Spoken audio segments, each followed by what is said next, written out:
Yo! It is 9 a.m. on February 2nd. Do you want to hear something funny I noticed this morning? Yeah. So on January 10th, I wrote January 9th for the thumbnail. So it's fucked up right there, but that's no biggie. Oh.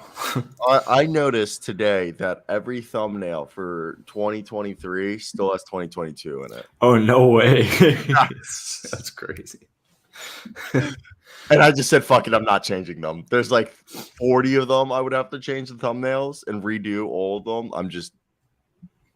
Oh, yeah, wow. I'm not changing all those. There's too many to change.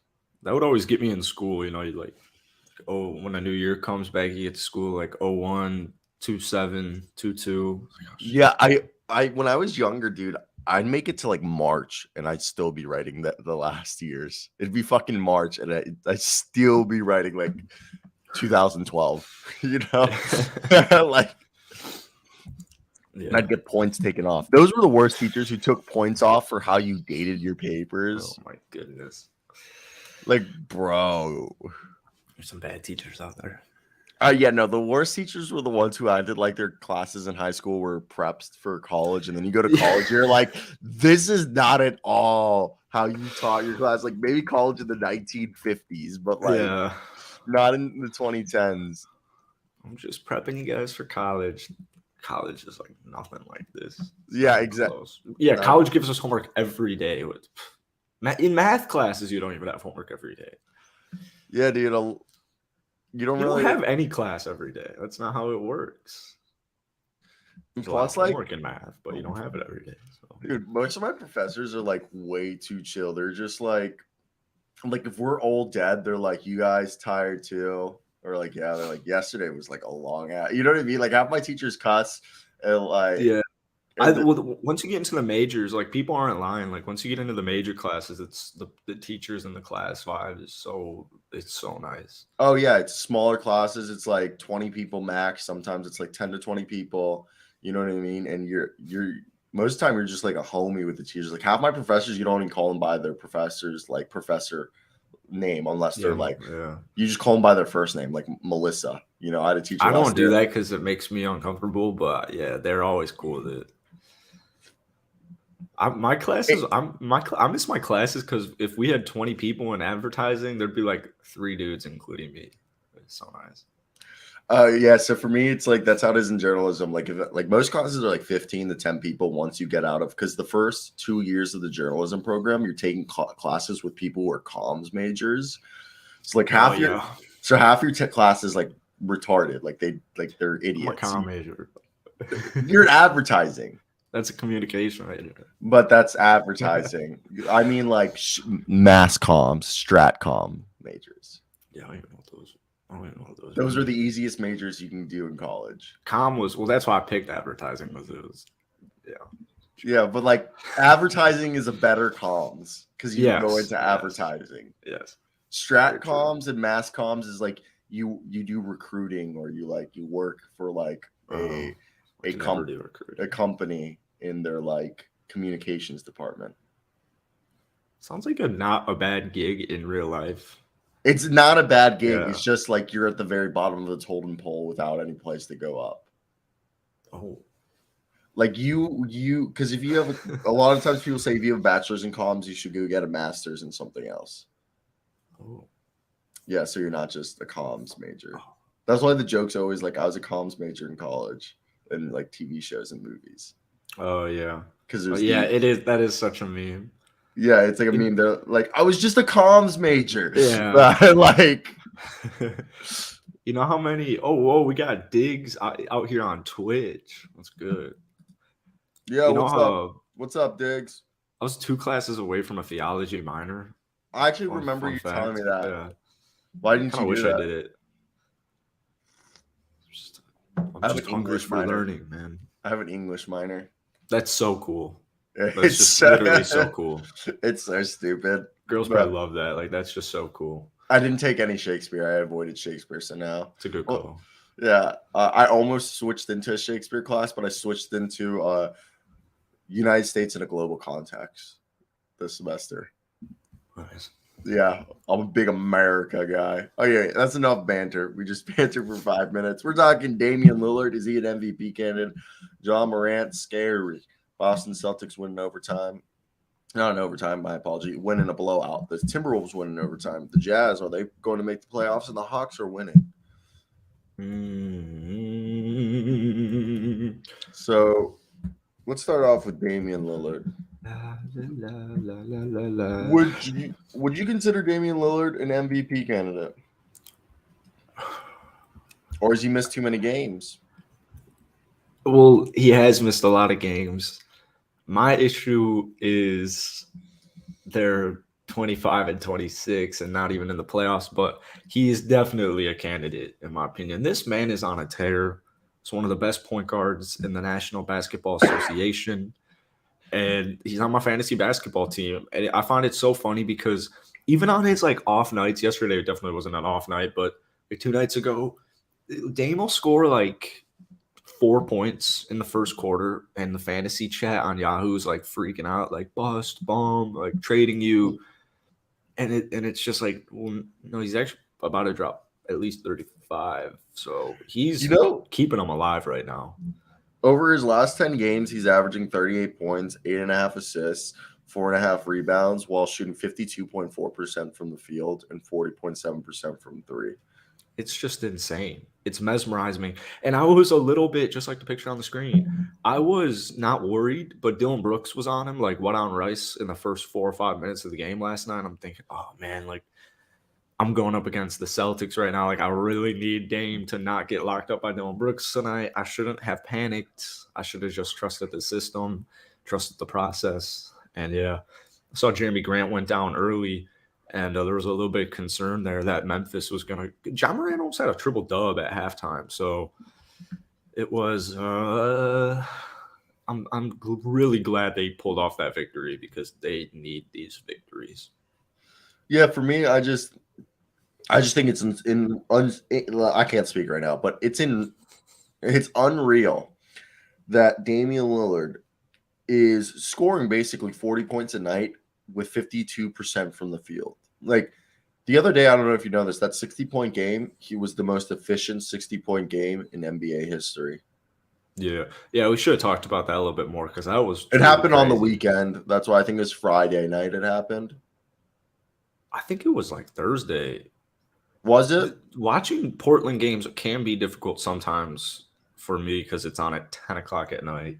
Yeah, Portland. I watch a lot of Portland because it's the last game on usually. So yeah. It's like 11 p.m. midnight, and when I get home from like work or my girlfriend leaves, I turn on NBA, and it's usually a Portland or a Nuggets game is the last game on TV. It is. Yeah. So for me, I actually catch a lot of Portland and Nuggets game. I catch a lot of West Coast games because it's the last game on TV. Yeah, I feel that. And I mean, I've always been a Damian Lillard fan since 2012 when he came into the NBA. His story. Weber State, the Southern Utah Big Sky Conference. I actually think they changed it. Wait, where is Weber State? I believe it's in Utah. Is it actually? But wait. No, it's going to be in like It's Utah. It's Utah. Is Ogden. it Utah? Okay. Ogden, Utah. Yeah. I didn't know that. Is it D1? Yes. Oh, but it's Big Sky. We almost beat your ass a couple of weeks ago at Kansas Blowhawks. That was your Utah State. Yeah. Oh, the Big Sky Conference is like pretty fucking shit. It's not the best, but it is always. How did they convince Cal Poly, UC Davis, and Sacramento State to join? I think those first two are recent.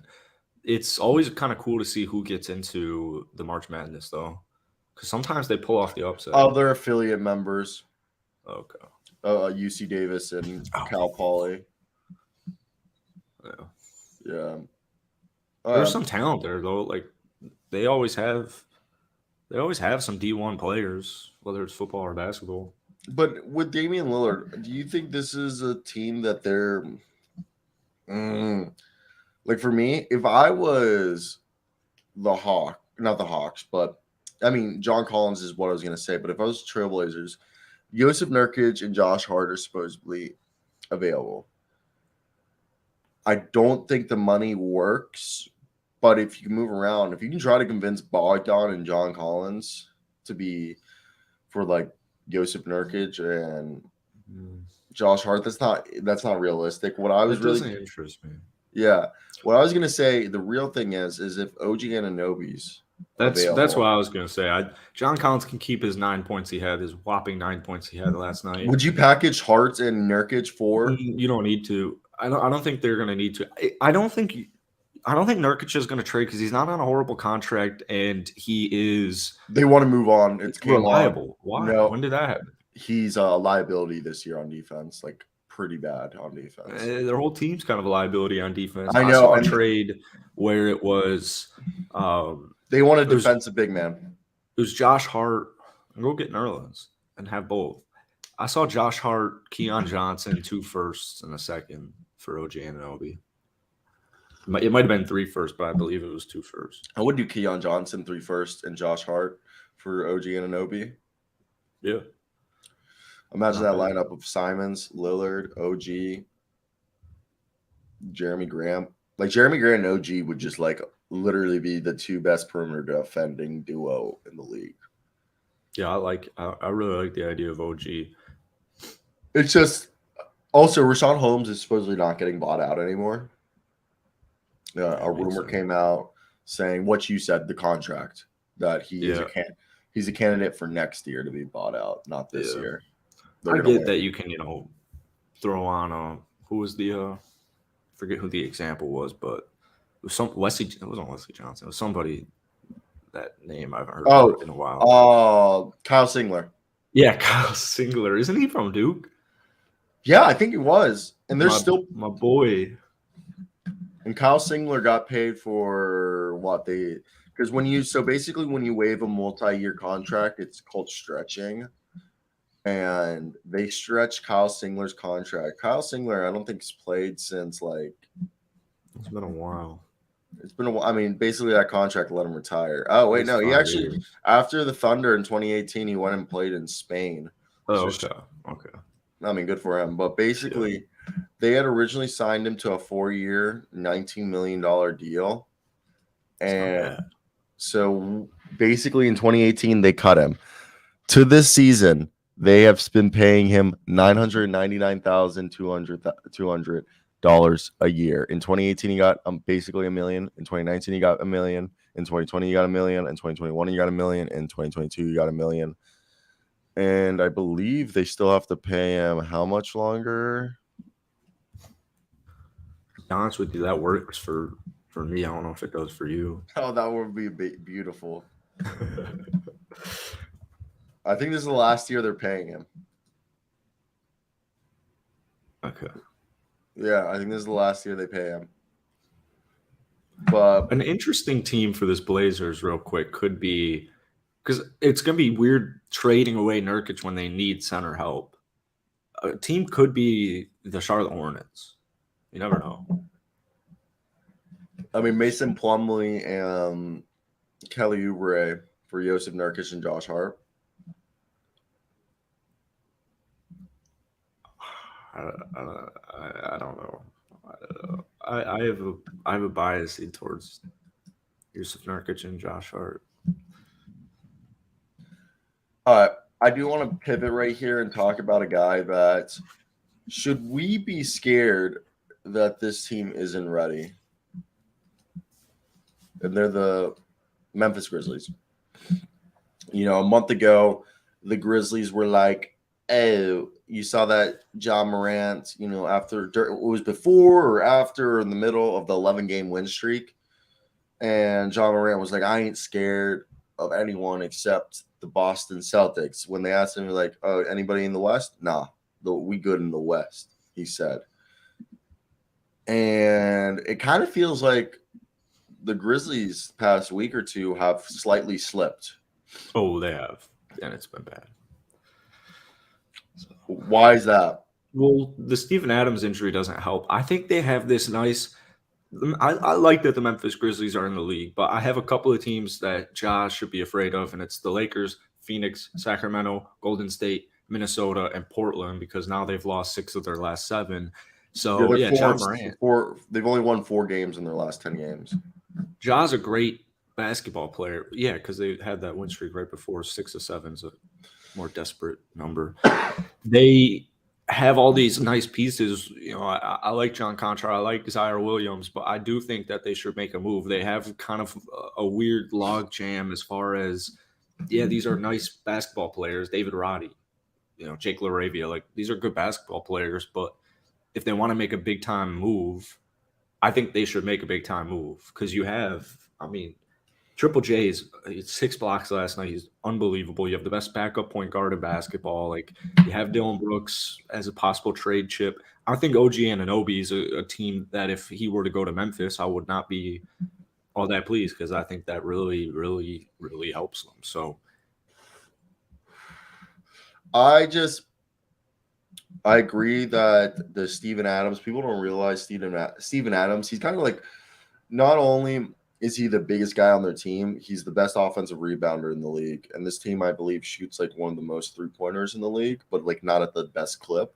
So having Steven Adams out there, no dish against Jaren Jackson Jr. or Santi Aldama, but those guys aren't like rebound inhalers. Like Steven Adams absorbs boards. So I think that presence in the paint being gone is being hard to replicate because Xavier Tillman, Brandon Clark, Jaren Jackson Jr., Santi Aldama, they're all great, but they don't do what Steven Adams does. And also Steven Adams, culture setter, guy that can play with anyone. I think that injury, they don't have a pure backup big man on this team. The rest of their bigs are Jaren Jackson Jr., Santi, 2 guys who are like more power forwards who can play center. Xavier Tillman's a small ball 5. Brandon Clark, same thing. They're all like not pure centers. And I think they've lost their control of the paint. And obviously, this team is head over heels, got a bunch of cushion in the win columns from the 6th seed. So I don't expect them to fall in the standings, but it seems like if you can play Steven Adams off the floor when he does come back healthy in the playoffs, this could be something that the Grizzlies might lose because we saw it last year. There's certain playoff series against certain teams where Steven Adams is unable to play because of the play style that's being played on the court. I think they need this is a moment where you realize, okay, they need to adapt. How do we win games when we can't play Steven Adams, and how do we still control the board? Well, I don't agree with that because I don't think they have any issues rebounding even when he's not out there. Xavier Tillman can definitely grab me boards. Jaren Jackson does a great job at grabbing boards. Ja does a great job even at grabbing boards. So my issue is they can't hit threes at all. They cannot hit threes some nights. And that gets me back to my thought of, all right, I don't think Dylan is having a great year. I would trade Dylan Brooks immediately. I think the guys, John Conchar, David Roddy, like these are nice pieces. I can win with Triple J as my big man and giving Steven Adams 20 minutes in the postseason. You can win like that. Brandon Clark, Xavier Tillman, whoever's the big man, you can win like that. But I can't win if I'm not hitting threes outside of like Desmond Bain, Triple J sometimes, and Ja. So and Danny Green might really help that. We'll wait and see with that. But I would definitely try and upgrade. All this kind of like this nice assortment of good players. But I don't think it's going to get them as far as they want to. But at the same time, you do get a little bit, you shrink your rotations when you get into the playoffs. But Dylan Brooks, his 9-point game last night, I know he's great on defense. It's just, I don't know, it kind of gave me like the go ahead of it's like, yeah, all right, let's trade him. So also let's give a little shout out to a guy who made his debut today or last night. You know who that was? Danny Green. Yeah. Danny Red. He recovered from an blown knee in 8 months, was it? Or 6 months or whatever? 8 months, I think it was. He blew it out in May. 8 months. Came out, played 10 minutes, shot 4 shots, all of them being 3-pointers, made 1 3, had 4 rebounds, a steal, and assist. this is a guy that I think they're fine keeping for the playoffs, but also at the same time, I would not be surprised if they're calling up teams and being like, look, if we package Danny Green with I don't know who, because I know this is a team that very much likes older players, but like let's say they package Danny Green with Tillman because I think his contract has either 1 year left or it's expiring. So let's just say that. Do they go out and try to get someone? See, I wouldn't trade Danny Green for Jay Crowder because it'd be a very similar player, and I trust Danny Green to be a better shooter than Jay Crowder right now. So I don't know. I don't know. Do you think this is a team that should be looking for like a Terrence Ross, a Gary Harris? Definitely, yeah, 100%. They only make 11 threes a night, and I feel like a lot of those are John Bain. So Yeah, John Bain I think and Jared Jackson Jr. Yeah, I mean, he hit this horrible brick late in the game last night. Oh my God, I did see that. But I think those are two nice candidates. I can't think of anybody else outside of those guys, at least right now. But yeah, 100%. There are some teams that will have 11 threes after midway through the second quarter. Yeah, and my whole thing is like, I think this team, they're good at this, the big position. Like they have they have 5 bigs, including Steven Adams. Guard, you could say, Tyus Jones, Desmond Bain, and then you have like John Conchar, Zaire Williams. But really, Zaire Williams and John Conchar also play wing. I just think this team is Zaire Williams is a little streaky. So is Dylan Brooks in terms of shooting consistently. So that's why I just feel like if you can flip Danny Green into somebody, a vet, that'd be something they're interested in. Yeah, I'd actually rather focus on Zaire. I don't want, I like Zaire a lot, but I don't know if they have the time, and he's one of their best young assets. So we'll see. But it's kind of hard to even imagine Zaire Williams getting traded at the deadline right now. I don't think that would happen. No, I think they really like Zaire Williams. And Zaire Williams would only be traded if it was for like OG Anunoby. Yeah, so I'd go get OG. Like OG, man. I wouldn't trade Zaire Williams for like a Gary Harris. I would trade Zaire. Like I would package. I think you could get away with a package. I think it is of like Zaire, Danny Green, and probably like Kennedy Chandler. Maybe offer 2 first-round picks. It's not a bad deal. That's really not a bad deal because you give the Raptors a point guard in Chandler. You give them a wing in Zaire Williams, and then Danny Green. They can either turn around and get a third team in the deal that's like a contending team, or they could just waive him and buy him out. Yeah, it's not too bad. I wonder if the Knicks are actually offering them 3 firsts. Because I think I think at the end of the day, what it's going to come down if you want OG Anunoby is it's the assets. It might be 3 firsts if the Knicks are serious. I think it's 3. I think a lot of teams would give up 3 firsts for OG. I think it comes down to what are you packaging with those 3 firsts. Yeah, Zaire Williams and 2 firsts is better than Evan Fournier. Yeah, exactly. It's better than Evan Fournier and 3 firsts. Yes.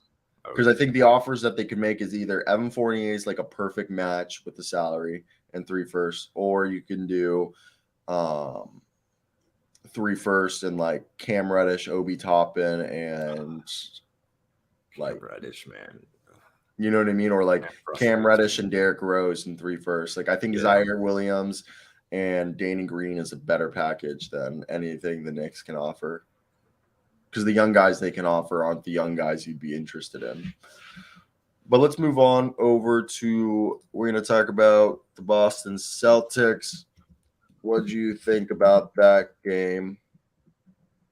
I actually watched this with Luke, and I kept telling Luke, I was like, we should just turn this game off. Like, there's like no point in watching this anymore. And he just kept telling me, like, oh, let's just leave it on, man. He's like, that's my team. Yeah, that would be awesome if you're a Celtics fan watching that game. That would be awesome. So no disrespect, but I am currently 1-0, and it wasn't even close in our pickups. So shout out to me. But no, that was probably the best first quarter of the season. That might have been one of the best first quarters I've seen of recent memory. I can't think of a better first quarter you could possibly have. And it was really frustrating because I'm like fighting for a fantasy spot. I'm on the outside looking in, and I'm going up against Tatum Brown and Robert Williams. But this Boston team is really good. I mean, they're really good. And this is without Marcus Smart. I know Brooklyn's banged up. This is probably Brooklyn's worst loss of the year, regardless of who's playing, who's not playing. So, I mean, you got to give them credit. They didn't have Kevin Durant out there. It was Kyrie, Cam Thomas.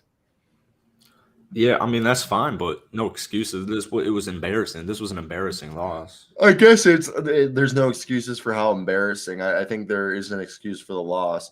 But yeah, no, I mean, Kyrie only had 20 points. Cam Thomas had 19. You know, nobody could. It was rough. And this is where it becomes interesting. I mean, we'll talk about Cam Thomas in a sec because I do want to talk about that young man. But with the Boston Celtics, Al Horford, some nights has a big night, some nights he has a quiet night, and that's fine because Robert Williams tonight had 16 points in 19 minutes. You got 31 from Tatum, you got 26 from Jaylen Brown, 14 from Derek White, 10 from Brogdon, and 12 from Luke Cornett. Then you got to see a little Blake Griffin, Justin Jackson also in the game, Sam Hauser, Payne Pritchard, Grant Williams, and this was a night that I think we just saw the depth of the Boston Celtics. Yeah, they were playing, the Boston Celtics were playing a team, the Brooklyn Nets, who were, shorthanded. But for a team that people are like dishing on the fact that Luke Cornett plays 20 minutes a night, Luke Cornett's not a bad basketball player. No. Not at all. And I just think it's unreal. Like, the fact that they now have Derek White and Malcolm Brogdon, it just goes to show that, like, Brogdon's been such a big addition because now they have, like, 3 guards in Smart, White, and Brogdon that at least one of them is going to score double digits for you.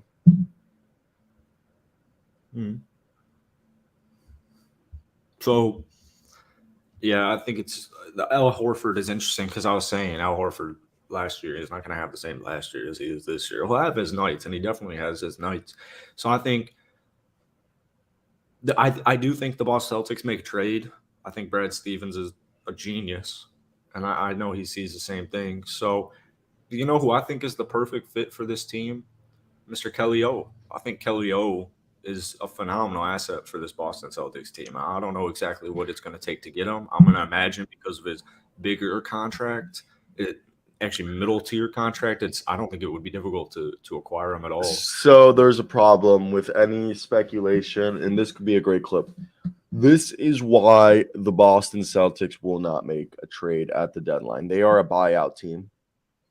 They are going to be active in the buyout market. The reason why they're not making a trade is the only trade assets that they have is Payton Pritchard, Danilo Gallinari, and like the bottom contracts like Justin Jackson, because they supposedly Blake Griffin will not be cut or trade. Blake Griffin is supposedly a huge locker room guy, leader, and culture setter.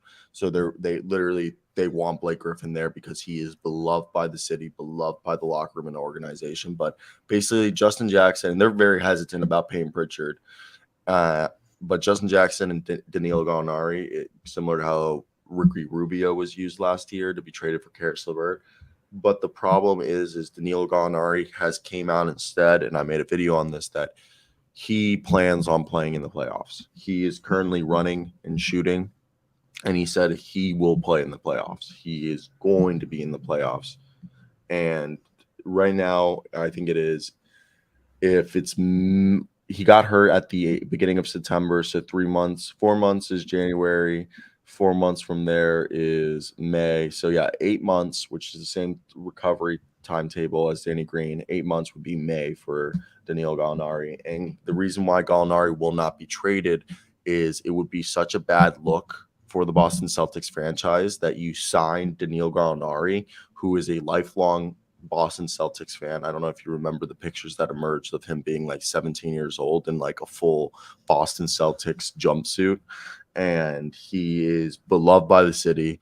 He has a very big Italian following who are now like all Celtics fans. So it would just be like a PR nightmare. It would be a bad look for free agency because that would mean like vets who would want to play for Boston would be like jaded because they saw what you did to Danilo Gallinari when he still had another year on his deal. And it's not going to happen. They don't have anything to trade. You're not trading Grant Williams. Like the only person that they can trade is a Payton Pritchard, Justin Jackson deal, which is like basically $4 million worth of salary that you can trade. Who are you going to get for? Yeah, obviously Danilo is not getting traded. They have plenty they could trade. Grant Williams is. I don't see any world where Grant Williams comes back to the Boston Celtics next year. They're either re-signing Grant Williams or signing trading him.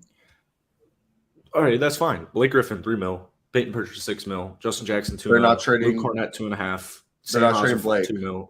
Blake and Danilo and Grant are untouchable. The only guys you could trade are probably Payton Pritchard, Justin Jackson, and maybe Luke Cornett if you were getting a center and root. Okay, so I'm glad you brought that up. That's about $9 million.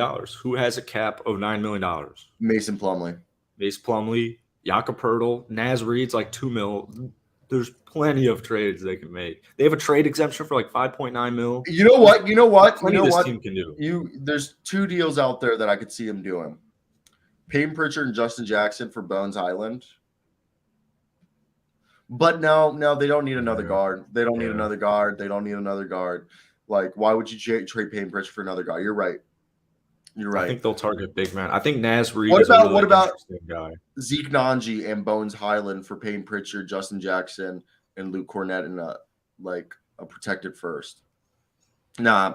I think the best is Naz Reid and Jalen Noel, like you're saying, for Payton Pritchard and Justin Jackson. That would be if the Celtics were to do that trade, I would be horrified because of how much better they got. Just like they did at deadline last year, just like they did in the offseason.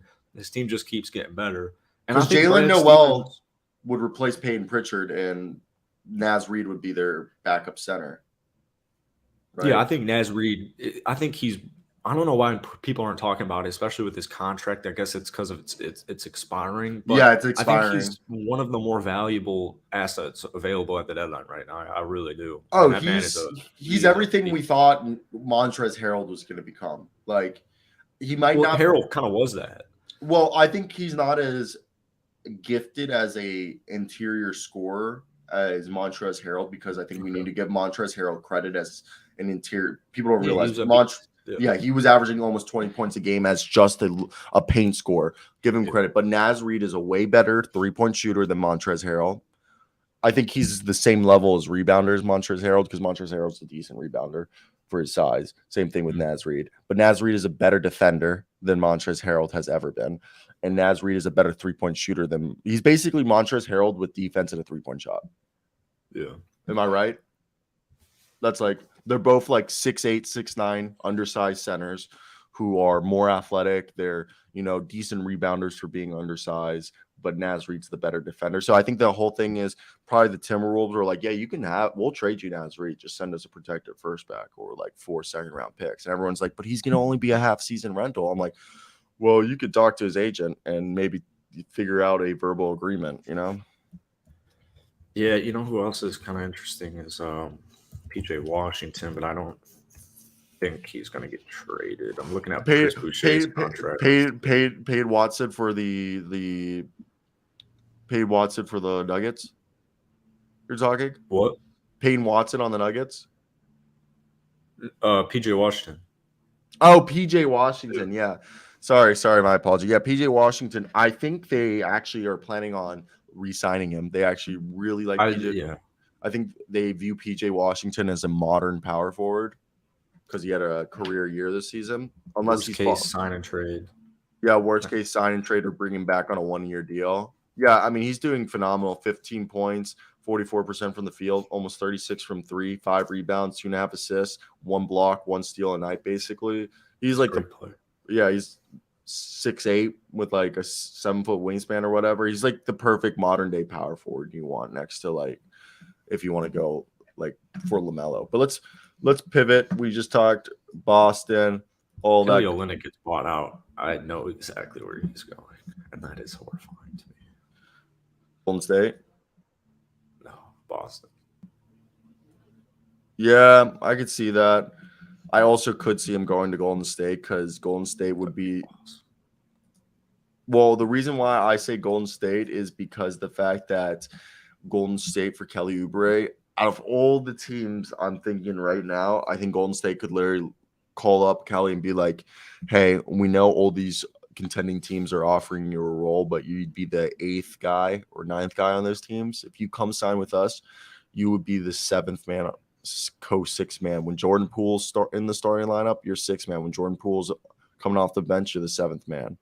I think the better pitch is, hey, you can come play again at Golden State, and this time we'll win the ring. Yeah. You can go get your bag. There's also, you could get called up by Los Angeles Lakers and be like, you could be a starter next to LeBron. Oh, damn. Yeah. You bring to Los Angeles is a big issue for the West. That's one thing that the Lakers do have as a buyout team. They can tell a lot of players, you want to start next to LeBron in LA. Like like a lot of contending teams can't say that. They're like, do you want to be the 6th man, 7th man? Like, we have a starting lineup. We just need to build up our bench. While the Lakers are like, we need to build up our starting lineup. The Rui addition, as big as the Rui addition was, that would be even more game changing. I think the Rui addition was game changing. I think Rui Hachimura was just a 2023 free agent move done 6 months ahead of time. He just gives that team so much. No, shut the fuck up. He does. I don't get why people don't understand, and it's because I watched Rui Hachimura for 3.5 years as a Washington Wizards fan. What is his biggest issue? He's soft. He's not an aggressive person. He's inconsistent. He's inconsistent because he's not aggressive. He's dropping 21 and 10 on the Los Angeles Lakers in the crypt next to Mr. James and next to Mr. Davis. I will take that.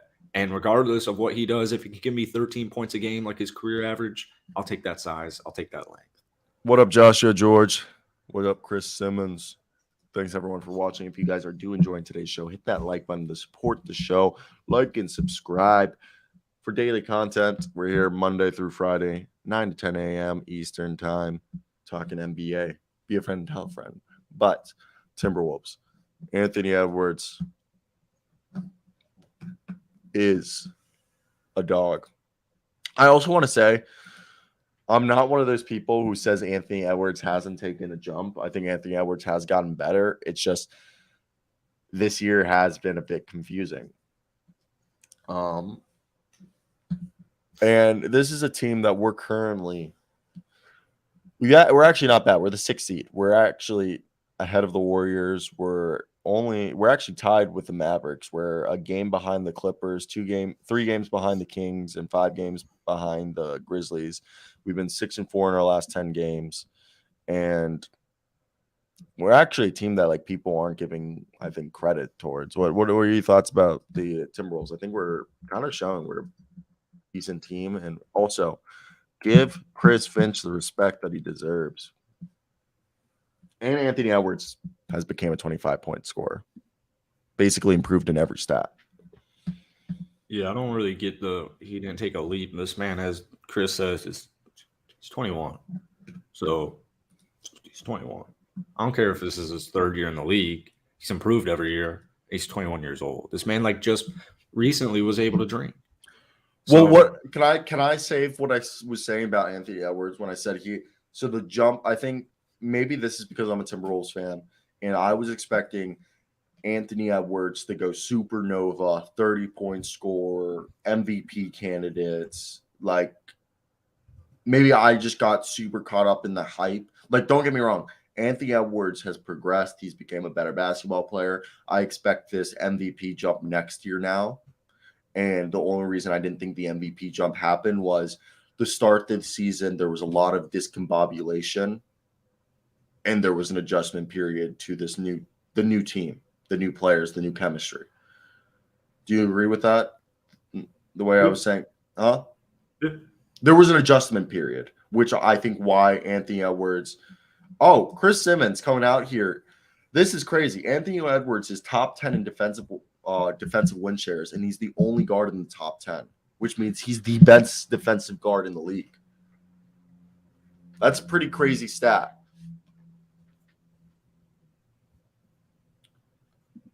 Do you see Anthony Edwards becoming a MVP candidate next year? Definitely, yeah.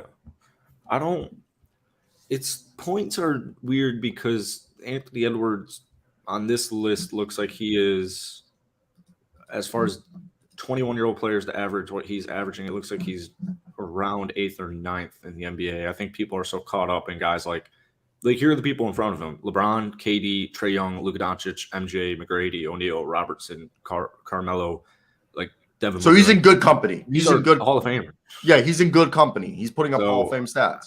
I think people get too caught up in stats sometimes because Minnesota isn't necessarily, like you were saying, like it took a while actually for them to kind of figure it out. And I don't have much worries about Minnesota this year because we know this is mainly for next year. I do Yeah. worry about what that offense is going to look like, not defense when Cat comes back.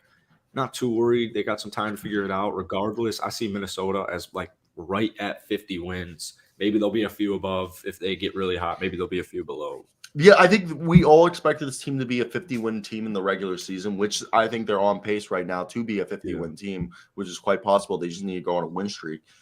And like you said, this was a team that it's a next year team, not a right now team. And I think what's interesting is that when you look at this team, it's definitely fun to see what's possible. And obviously when Karl-Anthony Towns comes back, you gotta look at Karl-Anthony Towns and have him come off the bench. Nothing against Karl-Anthony Towns. When he comes back, you got to bring him back slowly and play. Well, yeah, okay. Like that's what I meant, not off the bench. Like reintegrate him in the lineup and eventually put him back in the starting lineup. Okay. But you remember how they did with Steph Curry? Steph Curry came off the bench for like the first 2-3 weeks when he came back from injury last year. Yeah, it's like Tyrese will come back tonight. He'll be on the bench. Chris Middleton might still be on the bench. I know he was last time they played. He came off the bench.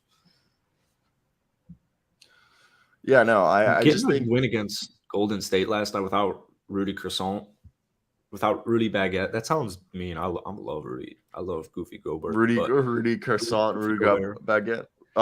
Rudy Benoit's. What do we call him? Benoit's. I don't even know. Yeah, Big Nets. Big Nate. Well, you know what I'm talking about? The little pastry things. Beignet. The baguette's like bread. So I know what a fucking baguette is. Okay. So yeah, Ant's career is looking great, but I thought last night was a great win against the Golden State Warriors, the future champions of this year, and also, if you forgot, the defending champions, right? So it was very good win. Bandwagon. Dude, the Golden State Warriors, I don't think they've won. Dude, the stat was crazy. I don't think it was that they haven't won an OT game since 2017, but it was since 2017 they're like 2-15 in overtime or something. My mind was blown. I cannot believe that's a real statistic. I need to start listening to the new podcast by Crispy Haynes and Mark Stein called This League Uncut. #This League Uncut. And it's basically, like the third and fourth biggest insiders behind Woj and Shams now teamed up to create their own insider podcast. And it's like, I think an iHeartRadio podcast, I believe, or some shit. But today they said they're discussing OG Anunoby, Bones Highland, Dorian Finney-Smith, Matisse Thybulle, Bojan Bogdanovic, Cam Reddish, Will Barton, Jay Crowder. Like what they expect. Yeah, I'm not a reporter. I'm not a journalist. So I don't. Yeah, I'm a journalist. So like I love listening to that shit. But for me right now, guys, if you're listening to the show, I think we have like 15 people watching right now. Hit that like and subscribe button. It'd be greatly appreciated. Be a friend and tell a friend. We're live Monday through Friday at 9 a.m. to 10 a.m. Eastern time. That's 8 to 9 Central time. And I believe that's 7 to 8 West time. And before we was in France. I don't fucking know. Figure that one out. But it'll be, if you're in France, it'll be 2 to 3 p.m. So Chris Simmons asks us, who would we trade Karl-Anthony Towns for? And that's very hard. And the best way to explain it, I'm not going to sit here and give you guys players off the top of my head, but you don't trade Karl-Anthony Towns for one player unless it's a superstar. But there aren't going to very much be superstars available. So you look at Karl-Anthony Towns and you try to split his contract up. You call up a team that has multiple large, like not large, but semi contracts. Like, for example, this wouldn't be the deal, but if you wanted to, let's say next, like if they were to do it this season, and you could not trade Karl Anthony Towns this season, but a team that would be of interest would be you call up like the Orlando Magic and you'd be like, send us Jonathan Isaac, Terrence Ross, Gary Harris, and Cole Anthony, and we'll send you Karl Anthony Towns. And that way what was that? Like Cole Anthony, Gary Harris, Terrence Ross, and Jonathan Isaac. And we'll send you no picks involved, and you send them Karl Anthony Towns. Probably the worst trade I've ever heard in my entire For who? For the T-Wolves? Yeah. You're telling me the T-Wolves, if they got themselves Jonathan Isaac, Terrence Ross, Gary Harris, and Cole Anthony, would not be better? No. No. Okay, who would you trade Karl Anthony Towns for? I like the Trae Young idea a lot. I don't think several things need to come into play for that. But if you're trying to tell me that's going to be the trade for him, I mean, that's a little ridiculous. Yeah. We got pivot conversations right here. Oh, I do want to say real quick, something you hit always makes a noise. I don't know what it is. I think might be I don't think it's the mouse though. Yeah. Yeah. That's my mouse. There's my mouse. I might be the only one who notices it then. Yeah, you probably do, because like I've noticed in post, I've listened, and you remember when it was like super loud and when you were cutting, someone was cutting grass. Yeah. When I listened to the podcast, you can barely hear the cutting grass, but I heard it clear as day through my headset. Yeah, you're right. I did notice that because I wanted to hear what it sounded like. And I listened, and you could barely hear it. You could barely hear it. So I bet you can barely hear the mic. You probably hear it if you're paying attention to me clicking, but yeah, no, I was actually surprised that when you barely heard the cutting grass. The only time you heard the cutting grass was when like the machine went right by your window. Yeah, and then what could you tell that people were cutting the grass outside all day this show? No. Yeah, I don't know. But we'll pivot over here. The Utah Jazz are now 9th in the West. And this is a team that just beat the Toronto Raptors. They are currently tied with the Suns, Warriors for the 7th, 8th, and 9th seed. They're half game in front of the Pelicans, who the Pelicans have slipped. And the Jazz are on a 2-game win streak. They've won 7 of their last 10. And this is a team that's actually only 1.5 wins away from the 4th seed. So it's crazy. At post All-Star break is going to be so fun for basketball fans. It's going to be a great end of the season. I got a strong feel because I wanted to mention this earlier. Was like, Damian Lillard? They're the 11th seed. I can't find any of the top 4 seeds that the Portland Trail Blazers with Damian Lillard can't beat. But anyways, back to the Jazz talk. Last night was a phenomenal win. There were some times I was worried they were going to give it away. Not necessarily because of Utah, but more so Freddie was on a heater. I mean, this man was just a triple-double. The guy was going off. But Lauri Markkanen is beautifully fantastic. Walker Kessler is beautifully fantastic. Jared Vanderbilt's so underrated. Clarkson's a walking bucket. He had some big-time shots late in that game. I think Walker had 7 blocks again. I mean, it might have gotten up to 8. I stopped watching in the last minute because Toronto wasn't coming back. But it's insane. I'm speechless. I'm without speech. Chris Simmons, I think you said that Clarkson's a valuable trade asset. From my understanding, there's 3 untouchable players on the Utah Jazz. That is Lauri Markkanen, Walker Kessler, and Ochai Agbaji. He was nice last night too. Who, Ochai? Yeah, he's came alive. He's came alive over the last few weeks. Yeah, it's been very remarkable to watch. He just doesn't play much. Yeah, I mean, they've started to play him more because I think they're trying to trade Malik Beasley, and they're like, because I said this before, I was like, Malik Beasley and Ochai Agbaji are the same exact players offensively, except Ochai is a way better defender than Malik ever was. And yeah, I mean, sorry, I had an ad start playing. And you look at here, and like, it's kind of funny looking at Ochai and this bench because people forget Colin Sexton's on this team. So like if they want it, like they have so many players that are tradable, because if they were to trade Kelly Olynyk, Mike Conley, and Jordan Clarkson, this team the following day would be Lauri Markkanen, Walker Kessler, Malik Beasley, Colin Sexton, and Jared Vanderbilt in the starting lineup. And I probably think their bench would be worse, but like this is a team that has a lot of players, and it's interesting to see because you could just look at every single one of these players and see them as a valuable asset on another team. But then you look at them and you're like, oh, they're all in the Jazz. Like, this is why this team's a playoff team. Like, you have playoff players. Well, yeah, I mean, they're the fourth best offense in the league. And, even Mike Conley, Mr. OG vet, Mr. Mentor, he's done a phenomenal job. So it is they're in an interesting pickle. I mean, I still think that they're going to get rid of some guys. I do think Malik Beasley is up there. Kelly Olynyk as well. I really like the Hawks trade because I can put Laurie at 3, but should I have, I guess Laurie and John Collins it's going to be a nice complimentary. But what I'm saying is I feel like Kelly, unfortunately, he got injured. And I think his injury with Walker Kessler having such a phenomenal season, Walker needs as many minutes as you can give him. But did you realize last night they ran a Cavaliers lineup? That's what I'm saying. So if you get John Collins and you can ship off all these valuable role players and you can get Laurie at the 3, John at the 4, and Walker at the 5, that's what I'm saying. It's cool. That's what they ran last night. They had Lowry at the 3, Olynyk at the 4, and Walker at the 5. So, like you said, you switch out Olynyk because we've said the deal that they should be doing for, it's just because I know that's the deal that's been rumored is Jared Vanderbilt, Malik Beasley for John Collins. I don't know how I think you can get Kelly Olynyk in there if you include the Holiday Bros.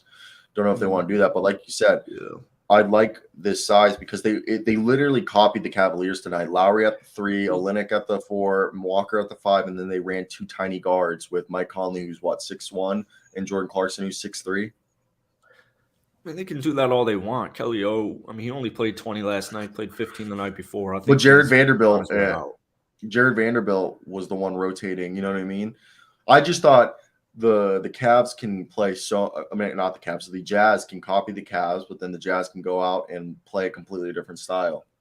Yeah, they can. They're very versatile. The Jazz are a very versatile team. Yeah, but that defense is to the playoff question. The defense would be the only reason because so many people were anticipating. We're sitting here. I mean, if you remember, wow, the Jazz are the highest scoring team in the league. So can the defense? Basically, if they have the second worst, third worst defense in the league, when is this going to stop? When is this offense going to stop? And we're sitting here past halfway mark of the season, and the offense hasn't skipped a beat. So exactly, they're still a playoff team. They're still above 500. So I don't know. I always think playoff experience is huge for young cats, and it's just Danny Ainge said he was too old for a rebuild. He was what? Too old for a rebuild. Oh yeah. So there you go. I mean, this is a team that's going to have a lot of draft assets thanks to your Minnesota Timberwolves. So Luke lied to us also. What do you mean? Said he was going to come on a little bit later. Today? Yeah. Oh, wow. Liar. Let's talk about the Atlanta Hawks. And this is a team that they actually decreased their asking price for John Collins, and they've said they have a lot of suitors for Bogdan Bogdanovic, who is kind of declining. And it's just because his knees have gone to shit, not because of age. And I think right here, but the team's starting to turn around. And I know they played last night, the Phoenix Suns. It's not, but I think they won 6 straight. Phoenix is 6 or 7. Yeah. But what I think is, first off, nobody's talking about that DeAndre Hunter has become the guy that they were hoping he would become. At the very least, John Collins, he's having his year, bad year, but DeAndre Hunter has become almost a 16-point per game scorer, almost at 37% from 3, 56% almost from the field, averaging about a half a steal a game and an assist and a half and 4 rebounds. He's nothing spectacular, but clearly not. That contract was not a waste that they gave him. Okay, yeah. Because he averaged 15 a couple of years. It was very small sample. So I get what you're saying, though. Yeah, he got hurt. It's the first season that he's being 100% healthy. People don't realize rookie season and sophomore season, DeAndre Hunter broke out. He broke out for 17 games, and then he suffered a terrible wrist injury. And I think he lost the shot a little bit. And for the last year and a half, he had been working his way back from that wrist injury, and then he got hurt last year again. And I feel like this year we're finally starting to see that sophomore year DeAndre Hunter again. But I think people don't realize how many injuries Hunter has, and I think Hunter's showing that he's deserving of the money, and that's why, like, I think he's showing that he's a good third guy. Also, Onyeka Okongwu had 17 points last night. Yeah, he's nice. Well, actually, but the thing is this team's not ready to move on from Clint Capella. This team has a net rating of like almost 5 with Clint Capella on the floor, and they have a net rating with Onyeka Okongwu on the floor of -2. Like they're they're worse defensively and just as a whole with Onyeka Okongwu on the floor. And nothing against Okongwu, it just comes down to Okongwu fouls way too much, and like he's still learning. So, we're still waiting. But I do want to hear, do you think this is – I mean, they also blew out the Suns, so we got to see some Aaron Holiday, Trent Forrest, some Vit Krisic, and Frank Kaminsky out there. But it was really Okongwu, Griffin, Jalen Johnson, and Bogdan who've become their bench. Yeah, I like Bogdan. I mean, they were raining threes last night. They're past 500. I still think, John Collins, I know he had a bunch of blocks, but it was horrible. So I literally think he's so average on this Hawks team right now that they need – I think they need to get rid of him. I think they need to make some type of trade. DeJounte is doing a severely underrated job. Trey's back. This team was up like, what was it? The score at halftime was, or right before halftime, it was at least a 20-point game, and Trae Young makes a 3, and they go to Trae Young's points, and it was his 5th point of the night. They're up like 25 or something. So DeJounte, severely underrated. Trae, pretty underrated this year, honestly. I know he's had his issues, but I think John Collins trade could be the difference maker. A team like Utah is pretty enticing, but we'll see what they do. And trade deadline, I think, is exactly a week away, right? Exactly, yeah, a week away. Insane. I miss college. I'd be getting ready to skip classes. I don't have class this weekend. I don't have class Thursday, but I have work.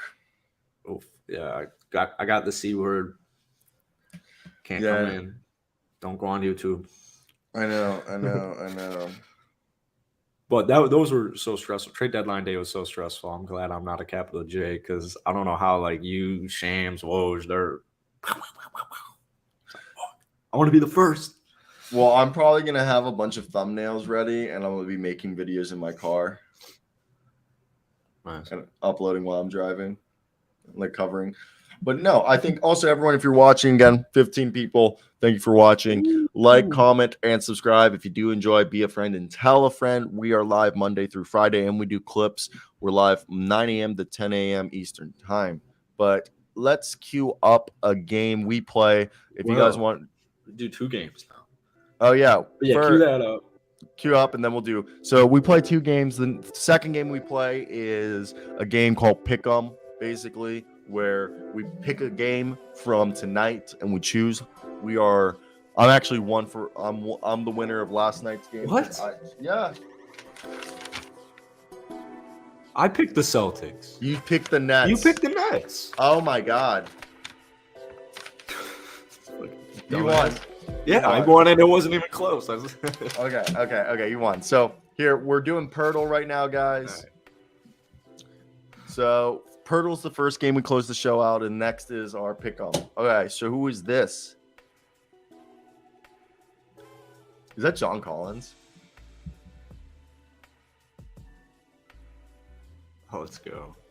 You need to look like John Collins, though. I think he's got more of a symmetrical face. To me, that looks like it's a Western Conference player. It's like Malik Beasley. No, we'll go with Malik for guys. It's gonna be a Jazz. Oh, is it Malik Monk? Ooh, oh no, he's young. He's taller than that, though. He's not guard, yeah.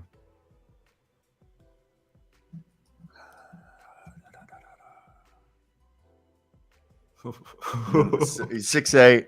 You went with a 34-year-old. He's younger than like 25. Oh, he is? I think I know who it is. Old man Batum. Mikal Bridges. That's actually a good guess. Oh, come on. Skip. Oh, don't do it to me. Let's go. Oh, I know who it is. I know who it is. This one's coming down to the wire. That's it's either Kings, Warriors, or what's the last specific? Oh, it's team? Keegan Murray. That's who I was gonna put down. When Chris said it too, bang! I was gonna. Keegan Murray was my guess, dude. Keegan Murray was my guess. That's actually awesome. We all had that one. That's cool. I man. was literally waiting for you to mess up because I was gonna go Keegan Murray. That was my pick, and if it wasn't gonna be Keegan Murray, then it was gonna be Moses Moody. Oh, okay, yeah. Because Moody just got that haircut, and so. What NBA schedule? What game do you want to do? Well, I said a couple last night. Grizzlies, Cavs. I was worried Ja might sit, but I don't think he's going to. Warriors, Nuggets. I feel like Clay's going to rest. I feel like the Warriors are going to rest a bunch of players. I don't have the injury reports. Clippers, Bucks is a wild card because of Knicks, Pelican, Mavs, Clippers, Bucks, or Heat Knicks. You're right. We can do Heat Knicks. Yeah, what do you want to do? Heat Knicks or Grizzlies, Cavs? Let's do Heat Knicks. Let's get we'll keep doing rivalry week. We'll extend it. So let me write this one down. Let me do my research real quick. All right. So right here, guys, we're going to choose the winners of this game. So let me write this down. Oh, my God. I thought the quote was Orlando Robinson fractures thumb, expect to be out several weeks. I thought that said Victor Oladipo. Damn, Orlando Robinson was nice, though. They keep getting injuries. Oladipo. All right. I'm on the Bam grind, bro. I believe Bam Adebayo is him. I'm going Bam and the Heat. Yeah. Are you on the same road boat as me? I am, but I really liked that I'm 1-0 and you're not. But I guess I'll try to continue my lead and I'll go with the Miami Heat because I do think the Heat are gonna win. I think the Knicks Bam Adebayo is on a tear. Bam's doing a great job. No Depot though tonight. Yeah, no Depot. But I do believe in this team. Bam, Adebayo. Yep. Chris Simmons said Heat. If you guys want to comment down below your choice on who will win, Miami Heat or the New York Knicks.